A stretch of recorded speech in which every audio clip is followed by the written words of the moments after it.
Imaginez, des millions de musulmans réunis à Mina pendant le Hajj, et soudain, une apparition, un être de lumière, un cri venu d'un autre monde, des vidéos filmées en direct, une femme qui voit un ange à la Kaaba et un sorcier arrêté en plein acte maléfique dans le lieu le plus sacré de l'islam. Est-ce un miracle, un avertissement divin, ou le signe que la fin approche? Restez bien jusqu'à la fin, car ce que vous allez entendre va changer votre vision du monde. Et avant de commencer, envoyez 1000 prières sur notre bien-aimé prophète Muhammad et abonnez-vous à la chaîne pour ne jamais manquer les vérités que les médias veulent vous cacher et veulent vous cacher. Allahumma salli wa sallam wa barak ala Sayyidina Muhammad wa ala alihi wa sahbihi ajma'in. C'était le matin de l'Aïd, un matin sacré, béni, où chaque souffle de vent semblait chanter la grandeur d'Allah. Les premières lueurs du jour caressaient les sommets des montagnes autour de Mina. Des millions de pèlerins, revêtus de l'ihram, le cœur vibrant de foi, se dirigeaient ensemble vers la Jamrat al-Aqaba pour accomplir l'un des rituels les plus symboliques du Hajj, le jet des pierres contre le diable. L'air était empli de takbir, les invocations s'élevaient comme des vagues de lumière vers le ciel. Allahu Akbar, Allahu Akbar, La ilaha illallah. Tout semblait paisible. L'organisation, la sécurité, les groupes guidés par les encadrants, tout était en ordre. Mais personne n'imaginait que ce matin allait devenir l'un des plus marquants de toute l'histoire du pèlerinage. Alors que les pèlerins s'apprêtaient à lancer leurs cailloux, quelque chose d'inexplicable se produisit. L'un d'eux, en reculant légèrement pour laisser passer d'autres fidèles, ressentit une chaleur intense dans son dos.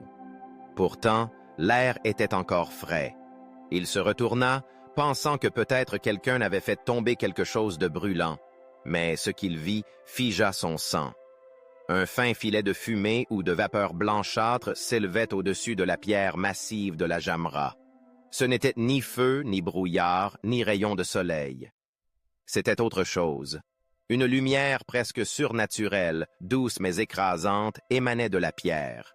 Les pèlerins alentour s'arrêtèrent, stupéfaits. Certains criaient « Est-ce une lumière divine? Est-ce une manifestation ?» Les téléphones se sont levés. Les caméras ont commencé à filmer. Ce n'était plus seulement un rituel. C'était un miracle en direct. Et puis, dans un silence soudain, il est apparu. Une forme. Un être translucide, humanoïde, debout sur la pierre. Il ne parlait pas. Il ne bougeait pas.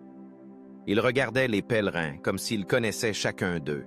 Il portait un vêtement blanc, d'un autre temps, et de son visage irradiait une lumière céleste, mais aussi une tristesse infinie. On aurait dit qu'il pleurait, sans verser de larmes. Certains crièrent « C'est le prophète Ibrahim alayhi salam ». D'autres dirent « C'est un ange ». Mais tous, sans exception, furent traversés par un frisson profond, une secousse de l'âme. Et puis soudain, la forme leva sa main, pointa le doigt vers le ciel, puis disparut dans un souffle. En quelques minutes à peine, les vidéos se répandirent comme une traînée de poudre sur tous les réseaux sociaux. WhatsApp, Twitter, TikTok, Instagram.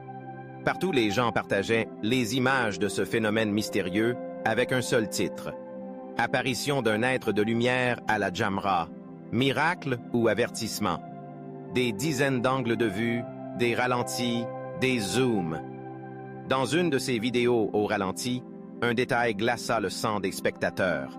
Le spectre semblait sortir de l'intérieur même de la pierre. Un pèlerin avait lancé une pierre en disant « Allahu Akbar ». À cet instant précis, la forme a tremblé, a crié, un cri pas humain, un cri d'agonie. Le débat enfla. Était-ce un djinn prisonnier depuis des siècles dans la Jamra? Était-ce un mal invisible qui ne supporte pas le nom d'Allah? Certains sheikhs affirmèrent que le djinn souffre du dhikr, que le jet de pierre est un acte qui le chasse, qui le brûle. Ils rappelèrent que les diables fuient les endroits où Allah est glorifié et que peut-être Allah avait permis que cette réalité invisible se manifeste aux yeux des croyants. Et ce qui glaça encore plus le sang, c'est que dans une autre vidéo, on voit clairement l'être s'élever dans les airs au moment où les gens crient « Allahu Akbar », puis disparaître dans un éclair de lumière. Pendant que tout cela secouait Mina, à quelques kilomètres de là, un autre miracle bouleversait les cœurs. Une femme d'origine asiatique, venue pour la première fois à la Mecque, franchissait l'une des portes de la mosquée sacrée.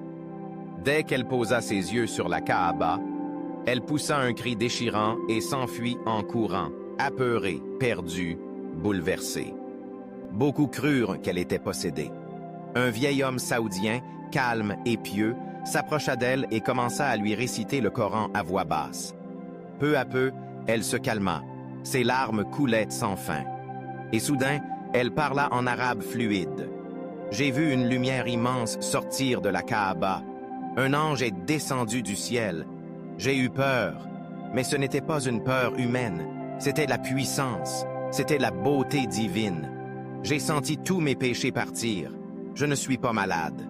Je suis simplement bouleversé par la lumière d'Allah. »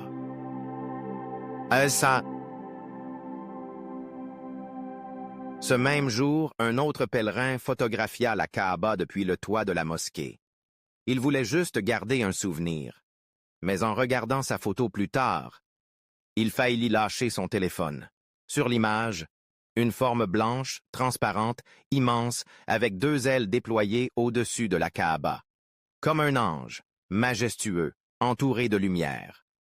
La photo fit le tour du monde. Certains pleuraient en la voyant. D'autres tombèrent en prosternation.